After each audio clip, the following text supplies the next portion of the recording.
इन संतों ने दोनों के लिए रास्ता बताया। जो साकार पुजारी हैं उनका प्रथम कार्य एक इष्ट का निश्चित करना। अपनी आत्मा से पूछिए कि भगवान की कौन सी मूर्ति आपको सबसे ज्यादा प्यारी लगती है, जिसमें आप भगवान की सबसे ऊंची भावना डाल सकते हो, उसे अपनाइए, उसे अपना इष्ट माने, उसी की पूजा करें, उसी का ध्यान करें, उसी को याद करें, उसको कभी बदले नहीं। ऐसा नहीं कि कभी अब राम की पूजा करें, कभी कृष्ण की करें, कभी माँ की करें, कभी देवी की करें। अगर रोज रोज बदलेंगे तो इसका विशेष लाभ आपको नहीं होगा। पूजा का जो मकसद है वह चित्त की एकाग्रता प्राप्त करना। पूजा का पर्पस चित्त की एकाग्रता प्राप्त करना, चित्त की वृत्तियों का निरोध प्राप्त करना। ऐसी हालत कि मन में विचार शून्यता आए, और वो जब भी हो सकता है जब आपका एक इष्ट हो। पूजा कैसे करें? कुशा या कंबल का आसन हो, धूप बत्ती अगरबत्ती जलाएं, साफ सुथरी चादर बिछी हो, जो रात्रि के वस्त्र हैं वो बदल कर बैठे, और अगर स्नान नहीं कर सकते तो कोई बात नहीं, मुंह हाथ धोकर सुख आसन से बैठे। फिर कल्पना करें काल्पनिक तौर से कि हमारा इष्ट, हमारा परमात्मा, हमारा ईश्वर सह शरीर हमारे सामने विद्यमान है, बड़े प्यार से। और फिर कोई भक्ति भरा भजन गाइए। क्या होगा? आपके बहिर्मुखी विचारों की दुनिया से हटकर ईश्वर की तरफ लग जाएगा।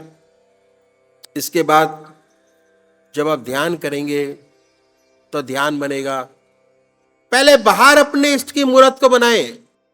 जब बाहर आपका इष्ट स्पष्ट हो जाए, उसको अपने हृदय में उतारिए, हृदय पटल पर, इतने प्यार से कि ना कोई दूसरा विचार रह जाए, ना दूसरा ख्याल। जैसे मंदिर में जाते हैं, बड़े प्यार से बैठिए, अपने इष्ट की मूर्त सामने देखिए। उसके बाद जब वो मूर्त स्पष्ट बनने लगे, अपने हृदय में उस मूर्त को उतारिए। उसके बाद बड़े प्यार से बैठाइए, इतने प्यार से कि ना कोई दूसरा विचार रह जाए, ना ख्याल। हमारी आत्मा हमारे मन को देखती रहती है, बताती रहती क्या सोच रहे हैं। और जब मन हट जाए अपने इष्ट के चरणों से, फिर दोबारा उस मूर्तियों को पकड़े, फिर बना लीजिए अपने इष्ट को अपने सामने। ये अभ्यास उस समय जब ध्यान में लौटेंगे, उसी के ध्यान में लौटेंगे, और आपको बड़ी सुंदर अनुभूति होगी। आपका हृदय मस्तक आनंद से भर गया। अपने इष्ट की मूर्त देख के आनंद नहीं आएगा तो क्या आएगा? जैसे ही आपने अपने परमात्मा को अपने सामने बनाया, उनके दर्शन देख के मन कितना प्रसन्न होगा। और वो अपने आंखों के पटल पे बनाएंगे तो कितनी सुंदर अनुभूति होगी। और जैसे ही वो आपके हृदय पटल पर बने, फौरन पकड़ लीजिए, अपने हृदय में उस मूर्त को उतार लीजिए। हृदय मस्तक से आनंद भर गया, जितना मस्तक पर भार था वो हल्का हो गया। ये तरीका जन संत महात्मा ने बताया साकार पुजारियों के लिए।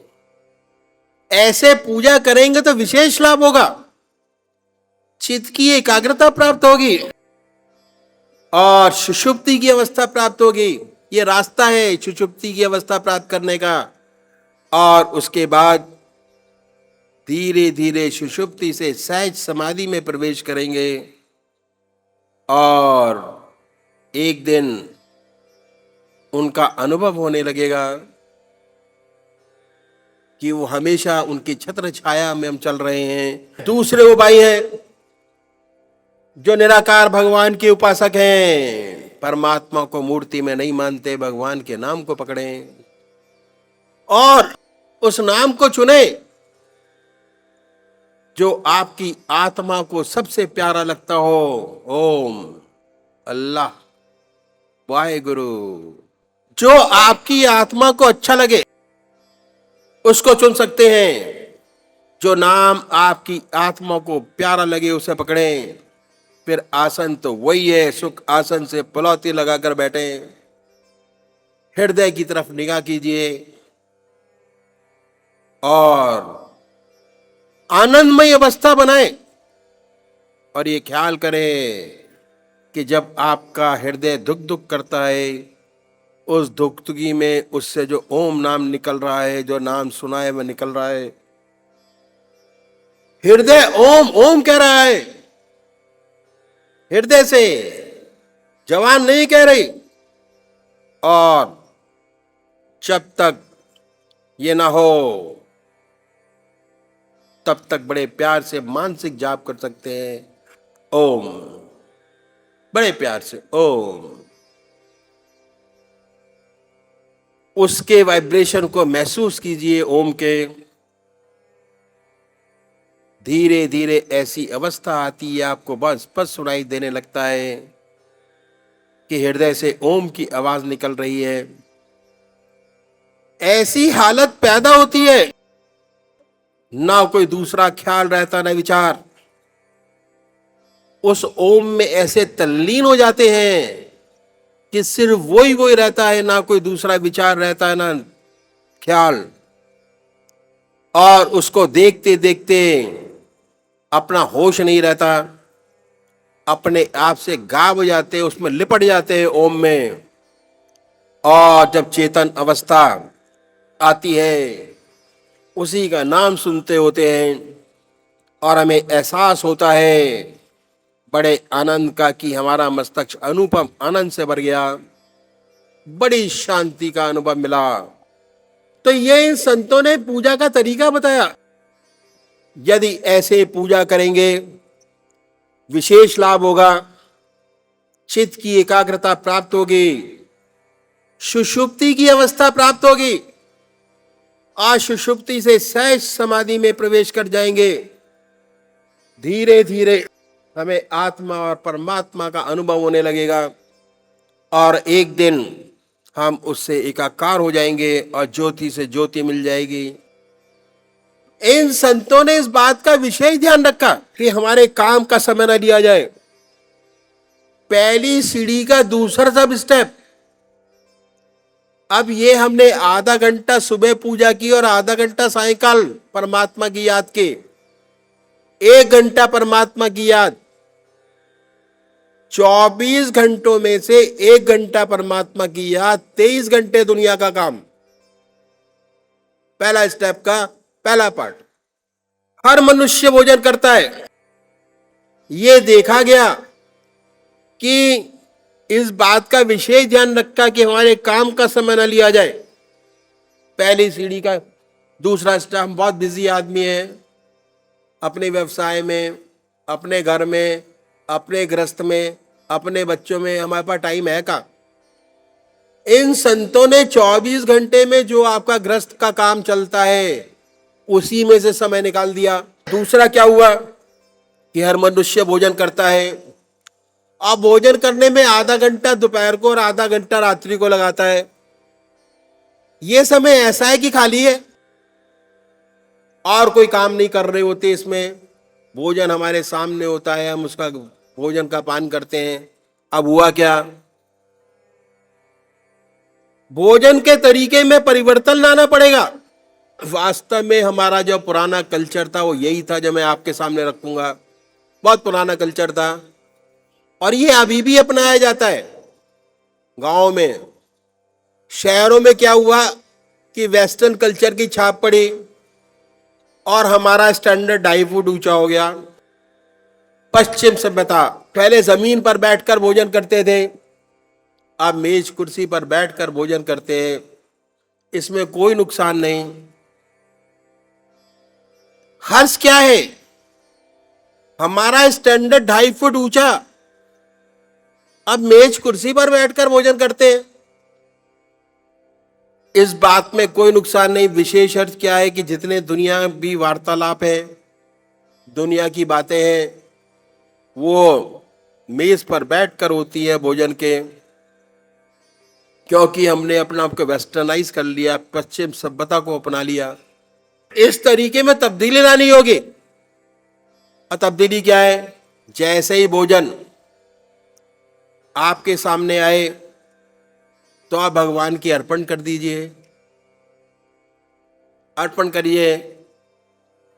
कोई ग्रास परमात्मा की याद के बगैर आपके शरीर में न जाए, कोई चीज बगैर परमात्मा के याद के ना पिए। ये अभ्यास, अगर ये अभ्यास 15 दिन आपने फॉलो कर लिया तो 16वें दिन आपके मन को ऐसी आदत बन जाएगी कि अगर छूट गया तो बाद में गिलानी होगी कि अब तो वो काम छूट गया, आज कल फिर करेंगे या शाम को याद करके करेंगे। जिस काम को बार बार हम लोग करते हैं, मन उसको करने की आदत बना लेता है, रिपीटेड। ये हमारे शरीर का विशेष लाभ है मन का, कि मन जिन कर्मों को बार बार रिपीटेडली करता है, मन उनको आदत बना लेता है और उसके बाद उसी के अनुसार शरीर चलने लगता है। ठीक है, तो अब क्या हुआ? अब क्या हुआ कि आपने कोई भी चीज बगैर परमात्मा के याद के ना खी, ना पी, ना खाया, ना पिया। भोजन की एक विशेषता है, बल्कि मन की एक विशेषता है कि भोजन जिन विचारों में डूब कर किया जाता है, जो खून बनेगा उन्हीं विचारों में रखा रंगा हुआ बनेगा। आप जब भोजन भगवान की याद में करेंगे तो दिन में जब भी खाली होंगे ऑटोमेटिक परमात्मा की याद आएगी स्वतः। अब आपको प्रयास करने की जरूरत नहीं। जैसे भोजन की थाली आपके सामने आई 17वें दिन, ऑटोमेटिक परमात्मा की याद हो आई। और जब तक आप भोजन करते होंगे ऑटोमेटिक परमात्मा की याद में डूब के करते होंगे, ना कोई दूसरा ख्याल होगा, ना कोई दूसरा विचार होगा। भक्ति के लिए जब तक आपका खून नहीं बदल जाता, भक्ति नहीं आती। सात्विक भोजन सात्विक विचार, तामसिक भोजन तामसिक विचार। भोजन पर इन संतों ने बड़ा भारी जोर दिया कि भोजन परमात्मा की याद में डूब कर करेंगे, ऑटोमेटिक परमात्मा की याद आएगी। भगवान श्री कृष्ण ने गीता में साधक की दृष्टि से 4 विशेष बात बतलाई। पहला आहार की शुद्धि, दूसरा विहार की शुद्धि, तीसरा अभ्यास और चौथा वैराग। ये है अभ्यास, आहार की शुद्धि। और कितना सरल तरीका बताया हमारे संत महात्माओं ने कि परमात्मा की याद में डूबकर भोजन कीजिए, ऑटोमेटिक आहार शुद्ध हो जाएगा आपका, आपको प्रयास नहीं करना पड़ेगा, ऑटोमेटिक शुद्धता आती चली जाएगी। जो भी करेंगे परमात्मा की याद में रंगा हुआ होगा। जब भी आप खाली होंगे ईश्वर की याद स्वतः ही आएगी, क्योंकि आप परमात्मा की याद में डूबकर भोजन कर रहे हैं। आधा घंटा दोपहर को और आधा घंटा रात्रि को। उसके बाद जब पूजा करते हैं तब भी आधा घंटा पूजन करते हैं सुबह को और आधा घंटा शाम को। अब आपके पूजा के 2 घंटे हो गए। आधा घंटा सुबह पूजन, आधा घंटा सायंकाल, आधा घंटा दोपहर भोजन, आधा घंटा रात्रि भोजन, 2 घंटे का समय आपके पूजा का हो गया। और सबसे बड़ी बात क्या हुई? स्वादेंद्रिय निग्रह पे इन संतों ने बड़ा भारी जोर दिया। स्वाद पर कंट्रोल करने के लिए बड़ा सुंदर और सब तरीका इन संतों ने बताया। बहुत से महात्मा बहुत कष्ट उठाते हैं स्वाद पर कंट्रोल करने के लिए, स्वादेंद्रिय निग्रह करने के लिए। कोई फीका खाता है, कोई मीठा छोड़ता है, कोई सारी चीजें मिलाकर खाते हैं, कोई घास घोट कर सारी जिंदगी पीते हैं। जिससे स्वादों का हमारे मन के ऊपर कोई असर ना हो, ना खट्टा महसूस हो, ना नमकीन महसूस हो, ना मीठे का स्वाद हो, परमात्मा का स्वाद हो। कितना कष्ट उठाते हैं। हमारे संतों ने वही तरीका बताया कि परमात्मा की याद में डूबकर भोजन करेंगे, ऑटोमेटिक स्वादिंद्रिय निग्रह हो जाएगा, स्वादों से आप ऊपर उठ जाएंगे। बड़ी तपस्या करते हैं। अब आपके पूजा के 2 घंटे हो गए, आधा घंटा दोपहर पूजा, आधा घंटा सायंकाल पूजा, आधा घंटा दोपहर भोजन, आधा घंटा रात्रि भोजन। तीसरा सब स्टेप, जब आधे घंटे का समय भोजन पर लगाएंगे तो जो काम हमको दांतों से लेना चाहिए वो आंतों से नहीं लिया जाएगा। दांतों का काम दांत ही करेंगे और आंत का काम आंत करेगी। तीसरा सब स्टेप उन्होंने क्या बताया कि हर मनुष्य भोजन करता है, हर मनुष्य भोजन करता है। इसका तरीका मैंने आपके सामने रखा। अब हर मनुष्य सोता है और सोने में 6 घंटे से 8 घंटे सब सोते हैं। 8 घंटे 6 घंटे वेस्ट, कुछ नहीं करते उस पीरियड में, सोने के पीरियड में। Waste of 8 hours in life. करना क्या बताया कि सोने से पहले 2 काम कीजिए। पहला आत्मनिरीक्षण कैसे करें, बड़ा सुंदर तरीका बताया इन संतों ने। जब दुनिया के सारे काम समाप्त हो जाएं, उसके बाद 2 काम कीजिए। 20 मिनट अगर परमात्मा के नाम के निकाल लेंगे अपनी चारपाई पर बैठ के तो बहुत बड़ी बात हो जाएगी। विहार की शुद्धि हो जाएगी। जब घर के सारे काम आपके समाप्त हो जाए, आपकी चारपाई हो, अपनी चारपाई पे बैठिए। बैठ के 20 मिनट का काम करना है। पहला आत्मनिरीक्षण। दिन में जो काम किए उनको सोचिए, इसमें देखिए कौन से अच्छे काम हुए। आसन लगाने की कोई जरूरत नहीं, बड़े प्यार से बैठकर और ये देखिए कि आज आप अपनी आत्मा से पूछिए, किसी के पास जाने की जरूरत नहीं है। और देखिए कि कौन सा ऐसा काम आपने किया आज जिससे दूसरी आत्मा प्रसन्न हुई हो। अगर ऐसा कोई परोपकार का काम आपने किया है, अपने भगवान के उसको अर्पण कर दीजिए कि हे प्रभु, तेरा बहुत बहुत शुक्रिया, बहुत शुक्राना तेरा कि सारे दिन के अंदर मैंने 4 काम परमात्मा की याद के अच्छे किए। उनको याद कीजिए और याद करके उनको अपने इष्ट के चरणों में सौंप दीजिए। नेकी कर कुएं में डाल, भूल जाइए। उसके बाद देखिए कि हमारे अंदर कमियां कौन सी हैं। उन कमियों को भी लिस्ट आउट कर लें। अगर कोई कमी नहीं है, बड़ी अच्छी बात है।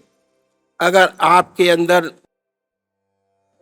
कमी है, आपकी आत्मा कहती है कि आपके अंदर झूठ है, कपट है, अहंकार है, क्रोध है, काम है, ऐसी कोई चीज नजर आती है तो इसके लिए प्रायश्चित करना बड़ा आवश्यक है। और अब भगवान के सामने प्रायश्चित करें कि परमात्मा इन कमियों से हमें मुक्ति करे।